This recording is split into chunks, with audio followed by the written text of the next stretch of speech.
வணக்கம் நண்பர்களே. நமக்கு இன்னைக்கு நம்மளுடைய உடல் ஆரோக்கியமாக இருக்கணும் அப்படின்னா அதில் உணவு மிகப்பெரிய முக்கிய பங்கு வகிக்குது. அந்த உணவு நம்ம ஆரோக்கியமாகவும் எடுக்கணும், அதாவது ஹெல்த்தி ஃபுட்டாக எடுக்கணும். அதே சமயம் சரியான டைமுக்கு எடுக்கணும்.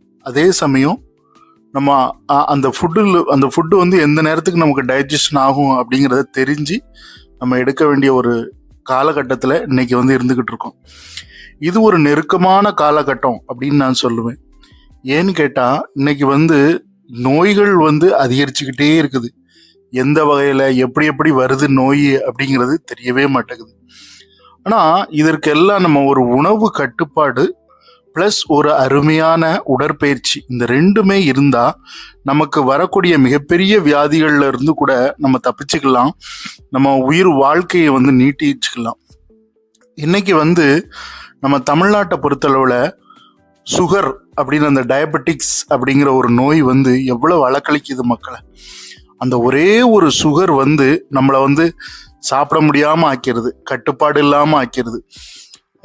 நம்ம அவ்வளோ மருந்து மாத்திரைகள் தான் இன்னைக்கு உணவை விட அதிகமாக சாப்பிட வேண்டிய ஒரு சூழல் வந்துருச்சு. சரி, இந்த மருத்துவர்கள்லாம் இதுக்கு என்ன அறிக்கை சொல்றாங்க, இதுக்கு என்னென்ன மாதிரி ரெக்கமெண்ட் பண்றாங்க, பெரிய பெரிய எக்ஸ்பர்ட்ஸ் எல்லாம் என்ன சொல்றாங்கன்னா, காலையில உணவை எடுத்துக்கோங்க, கட்டாயமா எடுத்துக்கோங்க, அது தவறு இல்லை, நல்லது. மத்தியானமும் உணவு சாப்பிடுங்க. இதுல மெயினா சொல்லக்கூடியது, இரவு உணவை நீங்க எடுக்கும்போது 7 மணிக்கு உள்ள எடுத்துருங்க. 7 மணிக்குள்ள எடுத்துருங்க. அது ரொம்ப பாதுகாப்பாகவும் இருக்கும், நம்ம உடலுக்கும் மனசுக்கும் பாதுகாப்பாக இருக்கும். இரவு 10 மணிக்கு மேலே உணவு சாப்பிட்றதுங்கிற முறையே மறந்துடணும். ஏன்னா அந்த நேரத்தில் நம்ம இறப்பையெல்லாம் எல்லாமே ஓய்வு நிலைக்கு வந்துடும். கிட்டத்தட்ட 10-11 மணிக்கெல்லாம் ராத்திரி உடலுக்குள்ள ஒரு மிகப்பெரிய ஒரு மாற்றம் ஏற்படும். நம்முடைய ஜீரண மண்டலமே அது தன்னுடைய ஓய்வை நோக்கி சென்று அது தன்னுடைய வேலையை ஆரம்பிக்கும். ஓய்வுன்னு நான் சொல்ல வரல, நம்ம அதுக்கு ஓய்வு கொடுக்கணும். ஓய்வு கொடுத்தாதான் அது தன் வேலையை இரவு முழுக்க செய்ய ஆரம்பிக்கும். அந்த டைம்ல எந்த உணவுமே போட்டா அது இறப்பிக்குள்ளதான் போய் கிடக்கும். அது ஜீரணமா மாறதுக்கு வாய்ப்பு இல்லை. ரெண்டாவது, நம்ம ஒரு உடற்பயிற்சி மார்னிங் ஒரு அரை மணி நேரம் எக்ஸசைஸ்.